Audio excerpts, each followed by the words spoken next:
From locals, we're here at Burger King where I actually do most of my deck profiles, and I typed today with Inzektors, and I've been trying to figure out what trap lineup I like for this deck, and been test playing a little bit at the house, and just finally decided to play in tournament instead of like tier, you know.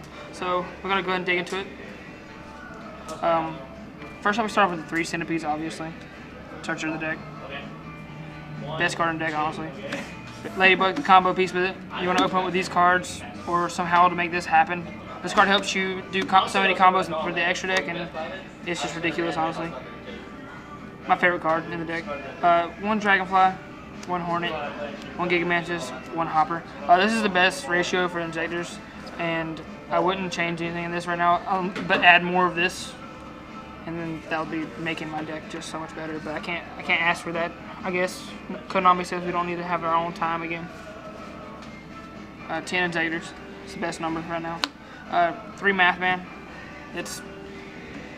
He's the guy that usually duality into and start off with the turn 1 play, and I play a lot of like call or stuff like that, brings my stuff in the graveyard, and this is just the best one to open up with because he draws you a card and your opponent doesn't want to do anything to it. 2 Armageddon Knight. They combo out sometimes, so sometimes I actually foolish an Armageddon Knight with an Armageddon Knight so I can bring it back and send the Hornet and then stack with a Revolver Chain. That's like a normal play that most people don't actually see, and it's very important. That's why I played the 2 Armageddon Knight instead of 1. There's only 15 monsters. So duality and upstart are very, very important. 3 upstart. This card draws into the comp pieces. I don't even like siding it out unless I'm playing against Clifford's, because I just kind of beat them most of the time with my side deck. 3 duality. This is crucial. I never side out duality because I want to open up with the cards that I see from my side deck, and this also just puts a lot of pressure on your opponent whenever they see you add a powerful card to your hand. 3 MST, your combo maker. This is if your opponent doesn't play backer and you open up with this card and you have a Ladybug and a Centipede in the grave, a Dragonfly, it's the Sharp Fortress of Decay, and it's almost always game. Like it's really hard to get around it. 2 Lance. This card's important because skill drain and things like that are floating around the format, and this also stops Book of Moon and Book of Eclipse plays. And it just kind of helps in most matchups. 1 Raigeki, 1 Alert, Digging. So if you open up with multiple cards that are dark, don't be scared to use this. Foolish, one of the most powerful cards in the deck, along with Soul Charts. If you open up with this, or like you draw it late game, and you haven't took much damage because Phoenix Chain and Call went up, it's really powerful, and you can do so many shenanigans. So after you use Dragonfly, and you can bring it back and just make more things happen. This is important to draw against Burning Abyss, so you can make Dweller, then bring back Dragonfly and pop everything they have so they don't have anything afterwards. 1 Sword. This card's better at 1 than 2. I just would rather not open up with this card, but if you draw into it, it's okay. But you don't want to draw in and get a Gigamantis. That's it for spells. 3 Phoenix Chain. This card's really good right now. I'm so glad that I didn't get rid of these. Once I put them in, the deck just started doing much better. And then if they can't stop my 1 play and they make 1 monster come out, you usually kind of lose because I can just make my effect off quite a few times next turn. 3 Call. This is Call. It's your broken card in the deck whenever you can start your plays. And OTK usually with this card. Same for this. The only thing different between this is you're going to have to overlay after you call back or do this turn in phase.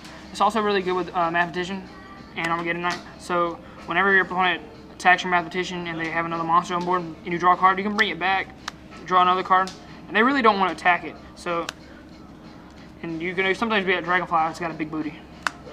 And Bottomless, the best one-of trap card in the game right now. It's better than Warning, Compulse, and Torrential in my opinion. And that's really hard for me to say because I don't really typically play this card. That's why it's only a common.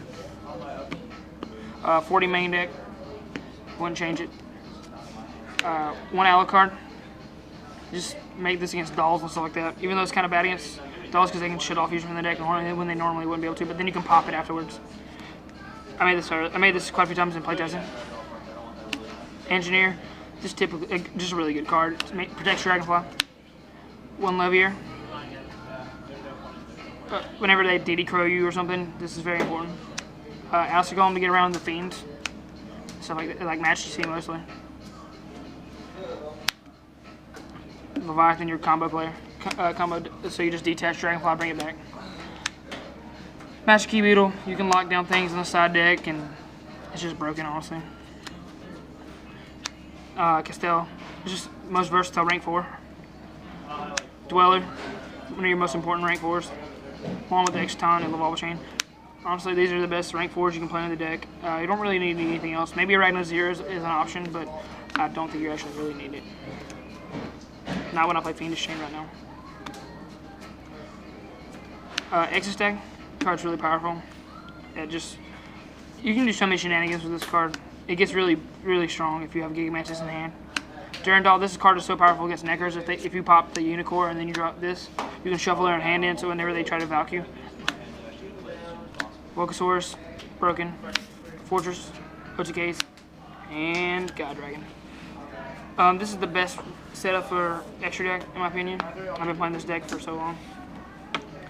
We're going to the side deck. 2 Maxi, 2 Lancia. I may bump these up to 3 ofs because I want to open up this. I'm going to draw this card against Neckers so I don't lose to Trish. Also, Maxis. One of my hardest matchups is Burning Abyss, so I want to open up with this card as well against them.